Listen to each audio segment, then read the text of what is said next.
Hello everybody, welcome to another Stitches and Scribbles video. Today I am very excited to be announcing a make-along project that we'll be working on this channel for the next couple of months. So you can see over here my temperature blanket spread. If you would like to check out my temperature blanket video, it was posted a little while ago on my channel. Feel free to go ahead and check that out. But I have a new spread set up in my bullet journal for this make-along. So I'm sure everyone at this point has seen the Harry Styles cardigan that has been floating around on TikTok and now on YouTube and everywhere. So our make-along is going to be a patchwork cardigan, but I decided to throw in a twist. Again, as a lot of you know, I crochet, knit, and do Tunisian crochet, so I decided to create a make-along project that would work for all types of yarn crafters. So whether you're a crocheter or a knitter, or you're learning to do one of those things for the first time, this is the make-along project for you. So I'm going to start by explaining what's in my spread, and then we can dive into materials. So up at the top, I have all of the patchwork pieces I'm going to need to create for this cardigan. You can see I have the back and the front two panels as well as the sleeves.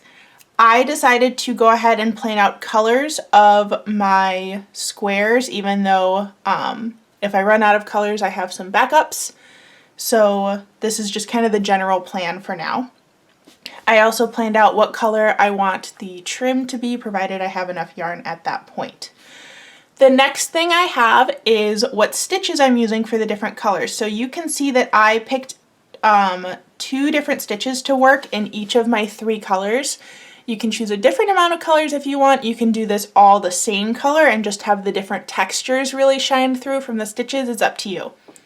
I decided to make my gray squares in single crochet and half double crochet. My knit squares are in green, so I have garter knit and stockinette knit. And my Tunisian squares are going to be in light blue, so simple Tunisian square and the honeycomb Tunisian square. I've also seen this stitch called the smock stitch. I also have my yarns written out, and I will show you those in a second, as well as how many total squares I'm going to need at the bottom. So here's where you can start planning it yourself. You can pick as many colors as you want. You can make this a stash buster project if you want and just follow along with the stitches in whatever yarn you happen to have. But I would recommend that you keep all of your yarn kind of in the same weight so that your squares end up the same size if you're using the same directions. I am working with 4 weight yarns for all of my squares for this particular project. The way this make-along is going to work is every month I'm going to release another video. So our first one is going to be our single crochet directions and half double crochet directions. The second one is going to be the knit stitches, the third one's going to be the Tunisian stitches, and the fourth one is going to be putting it all together and doing the finishing touches. So on your end, every time we introduce a new set of squares, you're going to make the number that you need on your own so that you're then ready for the next video. Right now the plan is to have about 10 squares of each with an additional one in stockinette knit and an additional one in the honeycomb Tunisian, as well as 1 single crochet triangle and 1 simple Tunisian triangle. So I will show you all of those in each video. If you do not want to do it in all the different types of stitches, you can substitute out stitches of your choice. You can sub in different colors using the same stitches. So for example, if you are a crocheter and you only want to do regular crochet, you could watch the single and half double crochet videos when they come out, and then for the other weeks you could still do single and half double crochet but pick new colors and just follow along with us that way. I think that's it for the directions, so let's dive into the yarn and materials. So for this project, I am using size 5 hooks and needles for everything. This is my size 5 Tunisian hook, and these are my size 5 needles. I also have a size 5 regular crochet hook around somewhere. And when I say size 5, I mean 5 millimeters. If you are new to any of these types of yarn crafts, this is a really good kind of middle of the road size for these supplies. So if you decide to invest in new hooks, needles, so that you can do the new stitches. It's going to be a size that is pretty frequently used. It's not a weirdly small or large size that you're not going to use for any other projects. So those are our tools. You'll also need things like yarn needles and possibly stitch markers if you like to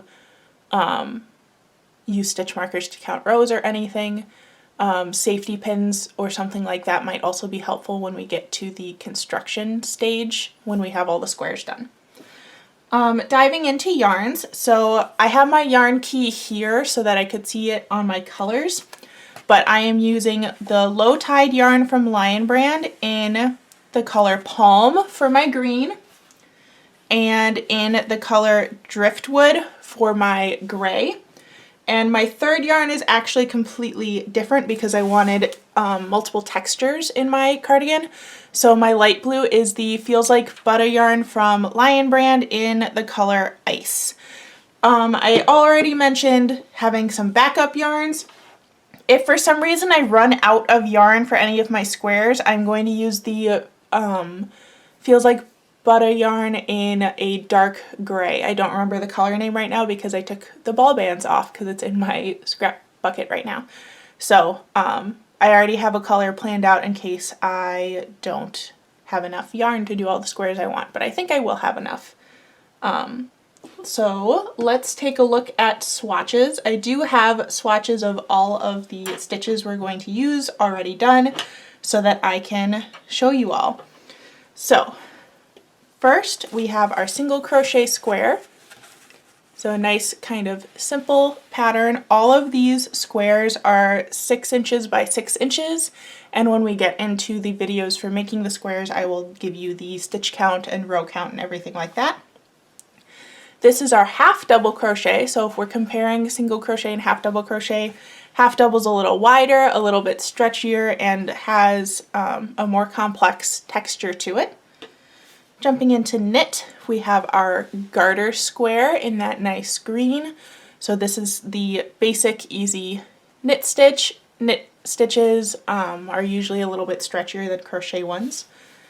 And here is our stockinette. So this is the very flat, smooth knit on one side with all the bumps on the back. Stockinette stitch does curl a little bit, but it shouldn't make a difference once we sew up the cardigan. Here is our Tunisian simple stitch square. I really love the look of Tunisian crochet. It looks almost woven. It's a little bit thicker, but also just kind of a basic flat stitch on the front and bumps on the back, almost like the knit stockinette stitch. And last but not least, our honeycomb stitch. I'll hold that one up a little bit to the camera so you can see it a little better, but it makes that honeycomb pattern with the stitches, and this one doesn't roll as bad as the simple stitch does. So those are our stitches. That's our project, and I'm looking to maybe start a hashtag for this project on Instagram and TikTok. So if you have any suggestions, leave them in the comments below on this video. I'm so excited to start crafting with you. If you're looking to get set up to be ready for next month's video where we start the crochet stitches, I would recommend getting your yarn, getting your hooks and needles for whichever versions of the squares you want to do, and possibly setting up a spread like mine so that you can plan out your colors in advance, especially if you are using more colors than I am. The most important part is going to be to total up how many squares of each stitch and each color you are planning on doing. Mine are here if you want to pause the video and do it identically to me. So yeah, leave your hashtag suggestions in the comments below, and I will see you for our first episode of the Make Along next month. Bye everybody!